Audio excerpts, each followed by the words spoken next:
Myriam, notre journaliste, est donc partie tester ces deux méthodes pour chouchouter ses gambettes. Et pour commencer, elle a rendez-vous avec Céline Roy. Pour cette coach sportive, prendre soin de ses jambes après 40 ans, c'est essentiel. Bonjour Céline. Bonjour Myriam, comment ça va? Je suis en tenue, je suis prête à souffrir. À partir de 40 ans, on peut constater les changements hormonaux pour certaines femmes et ces changements hormonaux vont emmener des inconforts. Moi, je peux témoigner que de mes 51 ans, on voit une fonte musculaire qui arrive, mais on arrive à pallier avec des exercices, de la régularité, pas forcément de l'intensité, mais régularité. Céline va nous montrer des exercices à faire au quotidien chez soi, seulement 5 minutes par jour, mais tous les jours pour avoir des jambes renforcées. On va se mettre en fente toutes les deux ici. Voilà. Alors, on fait attention, le genou en dessous de la hanche et la rotule ici, juste au-dessus de ta cheville. Et puis, on voit si on arrive à se relever sans bouger le bassin. Bien, super. Et on relâche là. On peut se dire que la force dans les jambes, elle est OK. On serre l'intérieur de nos cuisses, ça c'est important pour protéger le périnée dans cette remontée. Et on monte. Voilà. Et puis on essaie d'aller tendre les jambes. Et on replie. Voilà, super, c'est parfait. Encore. Et on replie. On prend une impulsion et on replace avant de faire de l'autre côté. Voilà. Alors ça va faire travailler quand même la cuisse, d'accord? La cuisse de devant et de derrière. Alors, deuxième exercice, on avance le pied gauche et on vient déposer notre pied droit sur notre canapé. Voilà, tout de suite, on va bien, comme d'habitude, resserrer le haut des cuisses.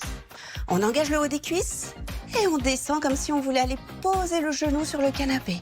Voilà, super. Et je ramène, je remonte. Là, la cuisse est prise, ce qu'on appelle dans une contraction excentrique. Ça ressemble un petit peu quand on fait de la marche et qu'on descend. Après avoir travaillé le galbe de la cuisse, on passe aux adducteurs. On va tendre la jambe ici.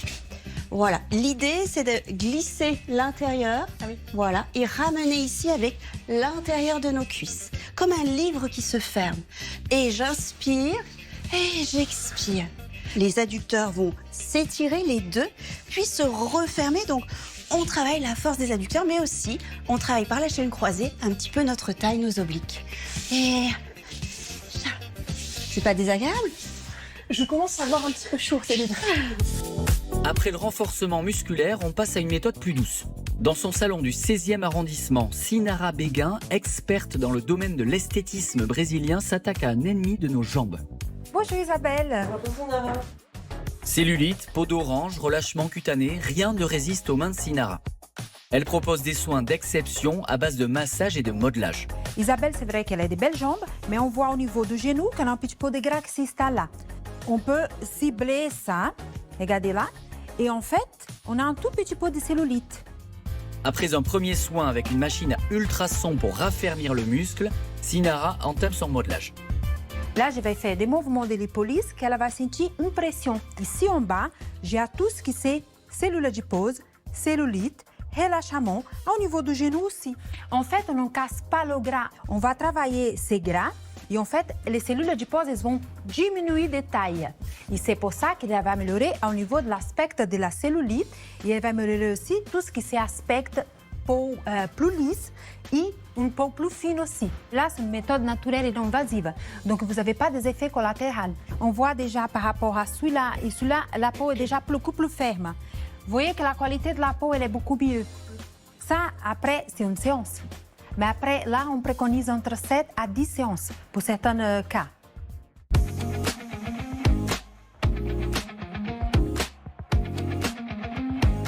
Bah, la prochaine fois, ça sera moi, peut-être. Super. Ah, je vous vois sur ma table. C'est bien, ça... C'est une routine, en fait. Exactement. En fait, ça montre que déjà, on n'est pas tout seul. Et puis que surtout, vous pouvez reproduire ces gestes chez vous. C'est tout simple.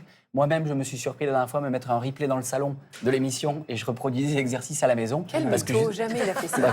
Non, mais je vous le dis tout de suite. La prochaine, il y a quelqu'un qui va me filmer. Mais voilà, c'est accessible à tout le monde, vraiment. Et puis surtout, il faut se déculpabiliser et ça passe souvent par la tête. Et là, je vais vous donner un exemple. Il y a une mannequin qui s'est fait rallonger les jambes de 14 cm pour 146 000 €. Vous voyez, quand même, comme ça, par moment, ça peut monter à la tête. Donc Ok, voilà, je mets ma maison en hypothèque. vous avez tous Ça de belles m'intéresse jambes. énormément. Voilà. Merci beaucoup Arnaud. Là, vous savez qu'il y a la productrice dans la régie, donc vous dites que vous regardez les émissions en replay. Je vais penser aussi à faire ça. Maintenant, on va accueillir celui qui nous décomplexe et qui nous déculpabilise chaque jour. C'est Stan Gusman. Attendez cette musique, les gars. Oui. Ça m'énerve. Je suis colère aujourd'hui. Oh là là. Parce que j'aimerais qu'on m'explique une chose. Qui un jour a décidé que la cellulite, c'était moche? Et surtout, qui a trouvé malin de faire complexer 90% des femmes qui en ont, qu'elles soient minces, rondes, sportives ou en lâcher-prise totale? C'est d'autant plus agaçant que pendant des siècles, personne n'a eu de problème avec la cellulite. Dans l'histoire de l'art, elle s'affiche fièrement. Elle orne les jambes des muses à la Renaissance avec Titian, puis plus tard avec Rubens, Fragonard, Renoir ou Courbet. Sur ces tableaux, on célèbre la volupté, on va jusqu'à la désirer. C'est ça qui est bien. Je veux dire, à aucun moment, l'un de ses grands maîtres ne s'est dit « Elle est sublime, mais bon, un petit drainage lymphatique, ça lui ferait pas de mal. » Ou encore « Elle aurait dû faire une hyposuction, celle-là, tiens. » Et ils avaient raison, parce que la cellulite fait partie du corps féminin. C'est physiologique, je vous explique. Chez vous, mesdames, les fibres de collagène sont verticales. Elles laissent la graisse et parfois l'eau en cas de rétention pousser vers la surface, donnant à la peau cet aspect vivant et charnel. Alors que chez nous, les hommes, les fibres sont croisées, elles retiennent la graisse. Voilà. En fait, la cellulite, c'est une spécificité anatomique. Hélas, on a encore voulu contrôler le corps féminin en pathologisant ce qui ne posait aucun problème. Et ça, c'est abject. C'est un phénomène qui est relativement récent en plus. La première fois que la cellulite devient une maladie, c'est en 1924, dans les travaux du docteur Alquier. Il parle alors d'un amas de déchets à éradiquer. Sympa. Et à partir de là, tout s'aligne.